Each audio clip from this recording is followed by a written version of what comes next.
Hello à tous, j'espère que vous allez bien. L'hiver rime très souvent avec maladie, comme vous pouvez l'entendre, avec baisse de régime, baisse de luminosité, et donc ça rend les choses beaucoup plus difficiles pour atteindre ses objectifs. Seulement, on est quand même en hiver pendant plusieurs mois de l'année, en fonction évidemment d'où vous habitez, mais il y a toujours cette période de l'année où il fait plus froid, on a moins de force, d'énergie, etc. pour faire quoi que ce soit, en fait. Et du coup, je vous ai mis ici dans cette vidéo plusieurs choses que j'ai mises en place afin de continuer à avoir de l'énergie, pouvoir me rebooster, pouvoir évidemment me soigner également. Après, je ne suis pas médecin, mais c'est juste des petites choses que j'ai mises en place afin de pouvoir regagner cette énergie pour continuer justement à aller vers nos objectifs, même si c'est de manière beaucoup plus douce, évidemment, mais ça permet quand même de pouvoir ne pas stagner en fait, pendant cette période. La première chose paraît peut-être un petit peu contre-productive avec la situation de non-énergie, ça va vraiment être de mettre du mouvement durant les périodes les plus déprimantes, je dirais, de notre journée. Ici, dans ce cas-ci, vous allez voir, j'ai pris la route pour aller faire ma séance de sport à 6h30 du matin. C'est aussi ce qui pouvait se calquer dans mon agenda, bien sûr, mais ça permet justement d'avoir son boost de sérotonine, son boost d'hormones positives dès le matin et en fait de pouvoir commencer vraiment à émerger, d'être en full énergie au moment où le soleil se lève. Autre chose, c'est de remettre des aliments vivants, des vitamines, des couleurs dans son assiette. Alors personnellement, je n'aime pas faire à manger, ce n'est pas du tout quelque chose que j'aime, mais je suis consciente de ce que la nutrition, la bonne nutrition, que les bons aliments nous apportent dans notre vie en fait et dans notre santé. Dans ces moments où on a cette baisse d'énergie, où on est potentiellement malade en plus, où on sent qu'on va tomber malade, où il fait gris dehors, c'est le moment justement de remettre cette couleur là dans notre assiette. Souvent, les aliments qui sont colorés ont de la vitamine C, ont justement toutes ces peps, en fait, ces antioxydants, etc., qui vont nous donner les ressources que pour combattre justement cette grisaille que notre corps aussi ressent et tout ce qui est bactéries, évidemment, enfin bactéries. C'est pas la vitamine C qui va faire que vous allez combattre les bactéries, mais je veux dire, vous allez renforcer votre système immunitaire et donc pouvoir potentiellement combattre un petit peu mieux les microbes et autres qui viendraient vous attaquer. Vous pourrez vous poser la question, mais Esther, quel est le rapport entre manger des fruits, des légumes et atteindre mes objectifs et être productif?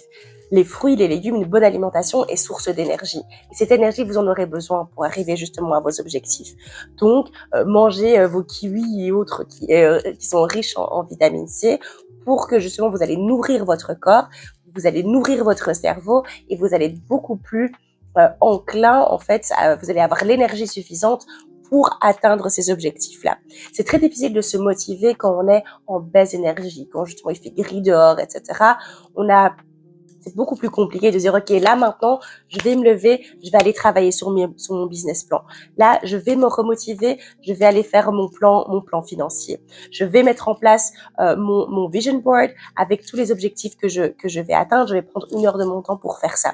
Je vais aller filmer la vidéo que je rêve de faire justement et que j'ai envie de publier sur YouTube. Je vais aller lancer ma chaîne YouTube. Je vais aller faire telle ou telle chose. Je vais aller plus tôt au travail aujourd'hui pour mettre en place telle ou telle chose, pour dégager du temps pour aller faire du sport après. C'est beaucoup plus compliqué quand vous n'avez pas l'énergie de faire ça. Parce que l'énergie va vous donner justement cette motivation et vous allez être d'office, j'en suis persuadée, plus à même d'atteindre vos objectifs et de passer à l'action. La troisième chose, c'est relativement plus soft, c'est que j'ai investi, donc c'est un petit investissement, mais dans un écran de luminothérapie. Donc justement le matin, quand il fait encore très noir jusqu'à passer 8 heures, eh bien en fait j'allume la lampe, il y a différentes luminosités. Je vous mettrai celle que j'ai achetée, mais il y en a plein qui sont vraiment très très bien. Donc il y a différents bienfaits à la luminothérapie. Il y a le fait de pouvoir réguler justement la mélatonine et donc de favoriser un meilleur sommeil, enfin en tout cas un sommeil plus réparateur, qui est évidemment du coup important pour l'énergie, au niveau de l'énergie et la motivation. Je sais que c'est un énorme bienfait contre tout ce qui est dépression saisonnière et autres. Enfin voilà, je vous invite à aller faire vos recherches aussi. Mais dans tous les cas, moi, je vois une énorme différence dans mon quotidien quand je l'utilise. Une autre chose très importante aussi, ça va être le fait de faire des pauses. De faire des pauses dans sa journée quand on a justement un niveau d'énergie qui est relativement bas ou qu'on est malade. Alors quand je dis bien malade, si on est vraiment très malade, on fait rien, les gars, on reste au chaud, c'est chez soi. Voilà, on hiberne un peu, c'est très très bien aussi. Mais quand c'est vraiment léger, que vous vous sentez quand même capable de faire quelque chose, mais que ou obligé en fait de faire quelque chose, le but c'est vraiment de pouvoir faire des pauses de temps en temps et de voire de faire des siestes aussi pour justement gagner son énergie, pour être un peu dans un energy saving mode et donc de pouvoir justement avoir plus d'énergie et l'après-midi avoir ce boost à nouveau de productivité parce que j'ai eu ma power nap de 20 minutes, de 15-20 minutes dans l'après-midi. Évidemment, si vous n'êtes pas chez vous, si vous êtes dans un bureau ou autre, c'est peut-être un peu plus compliqué. Je sais qu'il y a des bureaux des entreprises qui ont mis en place justement des petites bubbles ou autres, mais ça peut être tout à fait à votre bureau, hein, votre desk, d'avoir un petit coussin ou autre et vous poser juste pendant 10-15 minutes, fermer les yeux, surtout vraiment reposer vos yeux parce qu'on est souvent devant des écrans, devant des téléphones et honnêtement, une pause de 15 minutes sur un écran en train de scroller, c'est pas, vous ne vous reposez pas. Vous êtes juste peut-être au niveau du corps, vous vous reposez si vous avez un travail physique, mais en tout cas au niveau de la tête, vous ne vous reposez absolument pas. L'objectif, c'est vraiment de pouvoir se reposer, de faire des réelles pauses et donc de ne pas lire quelque chose, de ne pas regarder un téléphone, de juste rien faire, de fermer vos yeux et de vraiment pouvoir vous reposer pendant 10, 15, 20 minutes, voire plus si vous en avez la possibilité. L'autre chose, c'est d'apprendre et de savoir ce qui fonctionne pour vous. Quand on est dans une baisse d'énergie, on a besoin de pouvoir être efficace dans les moments justement durant lesquels on a ce regain d'énergie. Et pour ça, on doit savoir ce qui fonctionne pour nous. Personnellement, je suis une personne du matin. J'aime le matin être productive. J'ai de l'énergie, j'arrive à être focus. Je suis pas dans cette phase où j'ai envie de faire 150 000 choses en même temps. J'arrive à me focus vraiment sur une ou deux tâches. Sur une tâche à la fois, mais donc de faire une ou deux tâches à la suite, l'une à la suite de l'autre. Ce sont des moments durant lesquels je pourrais faire du montage, je pourrais faire ce genre de choses parce que j'arrive vraiment à être focus et productive. C'est parce que je me connais. Donc l'objectif, ça va être aussi d'apprendre à vous connaître en fait, d'apprendre à voir ce qui fonctionne pour vous. En fait, on a tous des périodes durant la journée durant lesquelles on est plus à même à faire telle ou telle tâche. Si vous vous rendez compte que le matin, c'est le moment où vous avez le plus d'énergie, allez, physique, et vous pouvez vraiment vous dépenser, vous avez des possibilités justement de faire une séance de sport plutôt le matin, que vous êtes plus efficace à ce moment-là, que vous êtes plus focus sur votre sport, why not du coup de mettre votre séance le matin. Et à l'inverse, si maintenant vous dites, mais moi en fait, il y a des moments où je sais que c'est impossible pour moi d'être créatif, et c'est impossible pour moi de venir avec des idées de vidéos, avec des idées de ci et ça dans ces moments-là parce que après manger, moi, je ne peux faire justement que des choses administratives, remplir des documents, etc., qui ne demandent pas un énorme focus.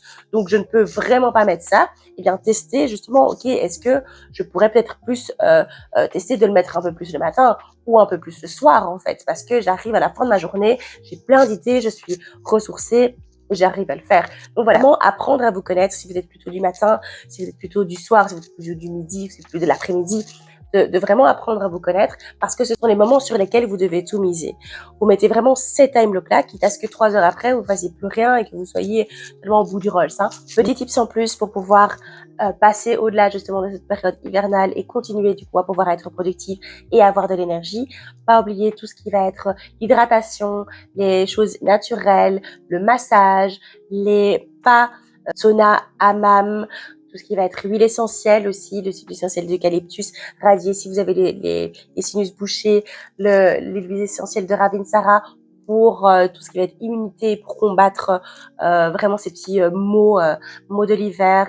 Il y a l'huile essentielle de cannelle également, l'huile essentielle de gingembre. Voilà, il y a vraiment pas mal de choses comme ça que vous pouvez mettre en place. De l'amour, plein de câlins, plein de câlins, plein de câlins avec tous les gens que vous aimez. C'est aussi une période qui est plus compliquée. Je pense qu'on peut se sentir un peu plus seul et un peu plus down. Prendre soin de vous, prendre soin de vous, prendre soin de vous à 1000%, c'est hyper important. Voilà, c'est tout pour moi aujourd'hui. J'espère que cette vidéo vous aura plu. Je vous invite à liker la vidéo, à vous abonner pour ne rien manquer de tout ce que je publie. Et surtout, voilà, prenez bien soin de vous. À très bientôt. Bye bye!